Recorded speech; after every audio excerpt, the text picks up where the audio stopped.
कर सकते हैं। तो आवाज अभी क्लियर है? बिल्कुल ठीक, आप ठीक है, बिल्कुल जी। तो आप सभी का एक बार पुनः इस प्रशिक्षण में स्वागत है। मेरा नाम तारकेश्वर मिश्रा है और मैं यहाँ पर राज्य पोषण सलाहकार हूँ। और जैसा कि आप सभी को पता है कि आज हम जो प्रशिक्षण करने जा रहे हैं, इस प्रशिक्षण में हम मातृ सहयोगी समितियों के गठन और उनके भूमिका को लेकर के चर्चा करेंगे। हमारे साथ में आज इस प्रशिक्षण में हमारे एडिशनल डायरेक्टर राजपाल मैडम हमारे साथ में उपस्थित हैं।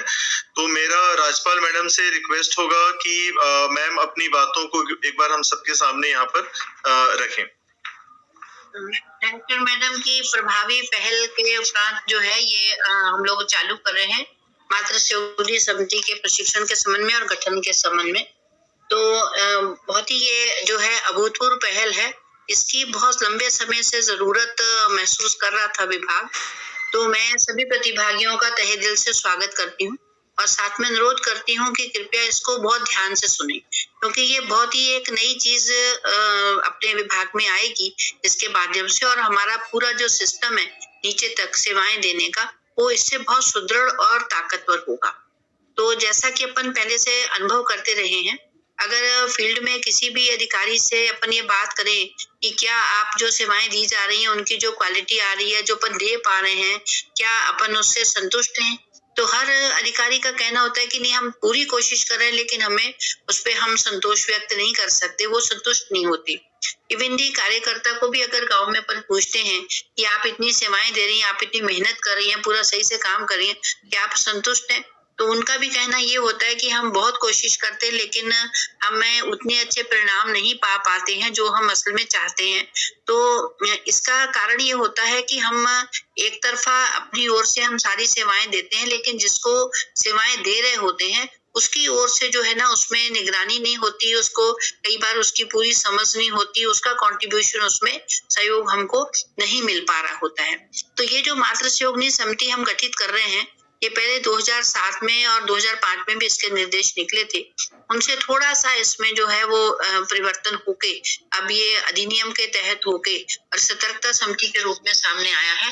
जो गांव में जब गठन होगा उनको हम जितना अच्छा ट्रेनिंग देंगे उतना ही हमें सहयोग जो है गांव स्तर पे अपनी सेवाएं देने में अधिक रहेगा, और हमारी सेवाओं के प्रभावी और जो हम चाह रहे हैं परिणाम पाना, कुपोषण के दृष्टिगत सुपोषण लाने के लिए, जागरूक करने के लिए और उनको सेवाएं उपलब्ध कराने के लिए उनकी तरफ से मांग आए कि गांव की तरफ से कि हमें ये चीजें और चाहिए, ये हमें नहीं मिल पा रही हैं, ऐसा परिवर्तन चाहिए, वो सब अपेक्षित जो परिणाम है ना, वो हमें इसके माध्यम से मिल पाएंगे। और विभाग को बहुत, जैसे कहते हैं कि उसकी मतलब एक बहुत मजबूती उसमें सेवाओं के रिजल्ट्स में और सेवाएं देने में हमको मिल पाएगी, नवीनता रहेगी और जरूरत के अनुसार हम उसको काम को आगे बढ़ा पाएंगे। इसलिए अनुरोध है दोबारा मेरा कि इसको बहुत ध्यान से सुने। हमें इसी माह में आगामी माह में हमको जनवरी महीने में मातृ सहयोगी समितियों का गठन भी करना है और फिर उन्हें प्रशिक्षण भी देना है। तो आज आप मास्टर ट्रेनर्स का प्रशिक्षण है, इसे कृपया ध्यान पूर्वक सुनेंगे जिससे आप अच्छे से उनको बाद में प्रशिक्षण दे पाए। धन्यवाद। Thank you ma'am. जैसा कि मैम ने बताया कि हमारा आज का जो प्रशिक्षण स्टार्ट होगा ये प्रशिक्षकों का प्रशिक्षण है। तो मैं इस प्रशिक्षण को शुरू करने से पहले कुछ जो हमारे इस प्रशिक्षण के नियम होंगे वो मैं आप सबके साथ एक बार दोहराना चाहूंगा। इसमें सबसे पहले तो हम यहाँ से आपको स्लाइड बाय स्लाइड जो ट्रेनिंग देना है वो सारी चीजें हम आपको यहाँ से देंगे, और हमारे जो साथ में सहयोगी मास्टर प्रशिक्षक हैं उनका भी मैं एक बार चाहूंगा कि सचिन सर आप भी अपना एक बार परिचय दे दें, फिर हम थोड़ा इसके नियमों पे बातचीत करके प्रशिक्षण पे आगे बढ़ेंगे। नमस्कार, मेरा नाम सचिन है और मैं विकास संवाद संस्था के साथ में काम करता हूँ, भोपाल में रहता हूँ और पिछले कुछ महीनों से विभाग के साथ जुड़ करके अपनी भी समझ बनाने की कोशिश कर रहा हूँ और इस प्रक्रिया के साथ जुड़ करके उसमें योगदान देने की कोशिश कर रहा हूँ। धन्यवाद जी। Thank you sir. तो हमारा जो प्रशिक्षण का स्वरूप होगा, हम यहाँ से स्लाइड टू स्लाइड आपके साथ में डिस्कस करते जाएंगे। अगर किसी भी प्रतिभागी को, जो भी हमारे व्यूअर्स हैं, जो भी देख रहे हैं, आंगनवाड़ी कार्यकर्ता हो सकती हैं, हमारे पर्यवेक्षक हो सकते हैं, हमारे परियोजना अधिकारी हो सकते हैं, जिलाधिकारी हो सकते हैं, तो जो भी देख रहे हैं उनका जो भी प्रश्न होगा आप कृपया करके अपने कमेंट बॉक्स में, अगर आप फेसबुक लाइव हैं तो वहां से आप कमेंट बॉक्स में लिखिए, आप यूट्यूब में लाइव हैं तो वहां से कमेंट बॉक्स में अपने प्रश्नों को लिखिए कि आपकी क्या इसमें शंका है और आपको क्या और इसके अतिरिक्त इसमें जानने की आवश्यकता महसूस हो रही है। तो जैसे जैसे आपके प्रश्न आते जाएंगे हम उन प्रश्नों को यहाँ पर एकत्र करके उनका कोशिश करेंगे कि इसी सत्र के दौरान आपको एक एक करके उत्तर भी देते जाएं। और ये जो आपके प्रश्न होंगे इस पूरे प्रशिक्षण का जो मॉड्यूल तैयार किया जा रहा है उसके लिए हमारे अक्सर पूछे जाने वाले प्रश्नों की श्रृंखला में शामिल भी होंगे कि आप जो प्रश्न पूछ रहे हैं वो हो सकता है कि जब आप फील्ड लेवल पे आंगनवाड़ी स्तर पे मातृ सहयोगी समितियों का प्रशिक्षण करने जाएं तो आपसे भी सवाल पूछे जाएं। तो मेरा सबसे निवेदन होगा कि इस पूरे प्रशिक्षण के हर स्लाइड को ध्यान से आप सुने, समझें और जैसा आपके प्रशिक्षक यहाँ से आपको बता रहे हैं उसको समझने की कोशिश करें। यदि किसी भी तरह का आपको भ्रम है, किसी भी तरह की कोई शंका है या आपको उसमें कुछ चीजों को समझने की आवश्यकता है तो आप हमको यहाँ पर कमेंट बॉक्स में उन सवालों को लिख करके, उन शंकाओं को लिख करके सूचित कीजिए ताकि हम आपको बता पाएंगे। ये प्रशिक्षण जो है ये यूट्यूब पे लाइव चल रहा है, फेसबुक पर चल रहा है, तो जहां पर भी आपको लगता है आप वहां जुड़ करके इस प्रशिक्षण में शामिल होइए। और अभी जो पर्यवेक्षक और परियोजनाधिकारी इस प्रशिक्षण से जुड़ चुके हैं, यदि उन्होंने निचले स्तर तक इसको नहीं प्रसारित किया इसके लिंक को, तो आप इस लिंक को निचले स्तर तक प्रसारित भी कर दें ताकि इस पूरे प्रशिक्षण में अधिक से अधिक प्रतिभागिता हो और जो संचालनालय से हम यहाँ से प्रयास कर रहे हैं उन प्रयासों को हम उसी रूप में मैदानी स्तर तक ले जाने में सफल हो सके। हमारे बीच में डायरेक्टर मैम ने ज्वाइन कर लिया है। मेरा मैम से रिक्वेस्ट होगा कि मैम हमको एक बार संबोधित करें, फिर हम प्रशिक्षण को आगे लेके चले। Thank you Tarakeshwar. हमारे पास कितने मास्टर ट्रेनर्स हैं आज? आप रहेंगे और मैडम है और मैडम है जी और सचिन जैन सर है। ओके, सो आप लोग प्रशिक्षण प्रारंभ कर सकते हैं। और मैं सबसे पहले चाहूंगी कि एक तो मातृ सहयोगी समिति के बारे में आप लोग सभी लोग उसको अच्छे से पढ़ लें जो हम लोगों ने गाइडलाइंस जारी भी किए थे। और मैंने आज प्रेजेंटेशन भी कल एक व्हाट्सएप पे शेयर किया है ताकि आसानी से आप उसे आंगनबाड़ी कार्यकर्ताओं तक फॉरवर्ड कर सकें।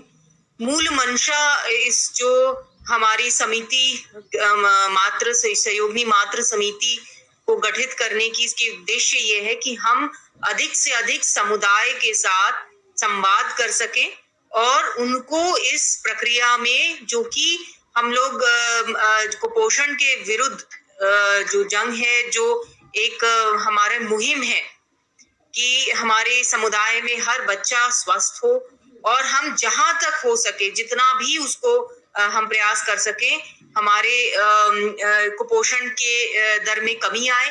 और इसको हम इस के साथ देखेंगे कि हमारी जो किशोरी बालिकाएं हैं और महिलाएं हैं, जो गर्भवती माताएं, धात्री माताएं हैं, उनमें जो अनीमिया का, खून की कमी की समस्या रहती है, इसको भी हम समुदाय के साथ कैसे एक नए दृष्टिकोण के साथ, नए प्रयासों के साथ कम कर सकते हैं। हम कुपोषण को कोई बीमारी की तरह नहीं देखें। कुपोषण एक स्थिति है, एक परिस्थिति है जो बहुत सारे कारकों के कारण हम वहां तक पहुंचते हैं। अब ये समस्या हमारे लिए जैसे नए सर्वे के अनुसार NFHS 5 में बड़ा ही विकराल रूप लेती जा रही है। बहुत हमें इसमें प्रयास करने की आवश्यकता है, जमीनी स्तर पे प्रयास करने की आवश्यकता है। विभागीय प्रयासों के अलावा समुदाय को और इसमें महिलाओं को एक नेतृत्व शक्ति देने का आवश्यकता महसूस की गई है।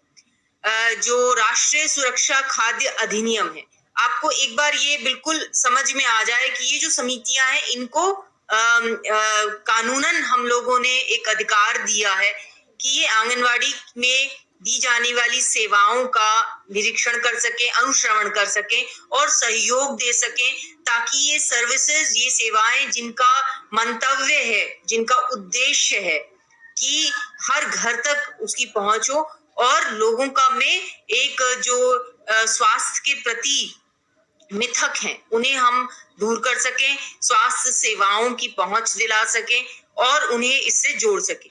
हम आपको कुछ ऐसे फोकस्ड एरियाज भी आगामी कुछ दिनों में देंगे कि जिन क्षेत्रों में जो उनके कारण है, उनके कारण सहित आपको किस प्रकार से आईसी और सोशल बिहेवियर चेंज यानी सामाजिक व्यवहार परिवर्तन में आप लोगों को कार्य करना है। क्योंकि ये जो मातृ सहयोगी समिति है, ये शौर्य दल के साथ मिलकर जो हम पोषण अभियान में SBCC और कम्युनिटी बेस्ड एक्टिविटी, समुदाय आधारित गतिविधियां जो आप आयोजित करते हैं, इनके साथ आयोजित की जाएंगी। हम लोग आने वाले समय में इन सभी समितियों को एक एप्लीकेशन भी देंगे जिसमें वो, जैसा आज आंगनवाड़ी कार्यकर्ता संपर्क एप्लीकेशन के माध्यम से अपनी जानकारियां फीड करती हैं, उसी तरीके से मातृ सहयोगिनी के दल प्रमुख जो एक्टिविटीज और समाज परिवर्तन की जो उन्हें करनी है, उन एक्टिविटीज को और फीडबैक शासन को दे पाएंगी। तो सबसे महत्वपूर्ण तो ये है कि ये सभी समितियों का गठन 100% होना है, उसी स्पिरिट में जिस स्पिरिट में आदेश जारी हुआ है। हम लोगों ने आपको आदेश प्रारूप भी इतना सरल करके दिया है कि कहीं भी आप उसमें कहीं गलती नहीं करें, क्योंकि इसमें विभिन्न प्रकार के हम लोगों ने प्रतिनिधित्व की बात करी है। तो आप उन समूह का, उस एज समूह का, उस हितग्राही का, उस जगह का, हम लोग कोशिश करें मातृ सहयोगी समिति में सभी जो उप समितियां बने, वो एक ऐसी एक्सरसाइज है कि एक्चुअली डेमोक्रेटिक तरीके से हर क्षेत्र का व्यक्ति, हर मजरे टोले का व्यक्ति मातृ सहयोगी समिति में रिप्रेजेंट करे, और वो महिला को हमने अग्रणी बनाया है। हमारे इस जो स्वास्थ्य को संवाद, पोषण संवाद हम कर रहे हैं, इस संवाद का मेन धुरी जो है महिला सशक्तिकरण। तो हम दोनों को अलग से नहीं देखेंगे, एक साथ ही देखेंगे। जब महिलाएं इस समय किशोरी अवस्था में या उनके गर्भधारण अवस्था में उनके खान पान की जो आवश्यकताएं हैं, उसको परिवार के एक प्राथमिकता में लाने के उद्देश्य से भी इनको कार्य करना है। तो इसमें बहुत ज्यादा जो हमारे दोनों प्रकार के सामाजिक में जो व्याप्त कुरीतियां हैं, या आर्थिक क्षेत्र में जो लोग बिल्कुल छूटे हुए हैं, वो इस प्रकार से उनका फैमिली इनकम नहीं है कि वो भरण पोषण कर पाए, उनको हम किस प्रकार से सामाजिक सुरक्षा के ढांचे में लेकर आएंगे। साथ में हम शासकीय गतिविधियों को भी किस प्रकार से केंद्रित कर पाएंगे ताकि हम इन समस्याओं को निदान कर सके। तो आप लोगों के लिए आज ये प्रशिक्षण इस प्रकार से है कि आप बहुत, एक तो बिना कोई डिस्टरबेंस के, बिना कोई यहाँ पर कोई कनेक्टिविटी फेलियर के, क्योंकि वन साइडेड है तो कनेक्टिविटी भी क्लियर रहेगी, आपको बहुत क्लैरिटी के साथ दिखाई और सुनाई देगा। आप केवल मात्र जहां भी यूट्यूब पर अगर लॉगिन किए हैं, फेसबुक पर या ट्विटर पे, अब वहां जितने भी आपके कोई भी क्वेश्चन है आप अपने चैट बॉक्स में डाल दीजिए। एक एक क्वेश्चन का, एक एक प्रश्नों का उत्तर हम लोग देंगे। और हमारे रिसोर्स पर्सन हैं, एडिशनल डायरेक्टर पूरे समय रहेंगी। मैं चाहूंगी कि मेरे बाद एडिशनल डायरेक्टर इस कार्यक्रम को संबोधित करें और प्रेरणा दें सुपरवाइजर्स को, CDPOs को, आंगनवाड़ी कार्यकर्ताओं को कि किस तरीके से वह इस कार्यक्रम की मूल मंशा को निरूपित करें धरातल पर। और एक्चुअली अगर आपने ये करने में हम लोग सक्सेसफुल होते हैं तो मुझे लगता है हमारी आधी जंग हम लोग जीत लेंगे, क्योंकि समुदाय के साथ अगर हमारा सतत संवाद स्थापित हो जाता है तो मुझे नहीं लगता कि फिर कोई भी समस्या हमारे लिए उतनी दुर्गम, इतनी बड़ी रहेगी। मैं चाहूंगी राजपाल जी, अब आप मेरे बाद आप सभी को संबोधित करें और कार्यक्रम के बारे में जानकारी दें।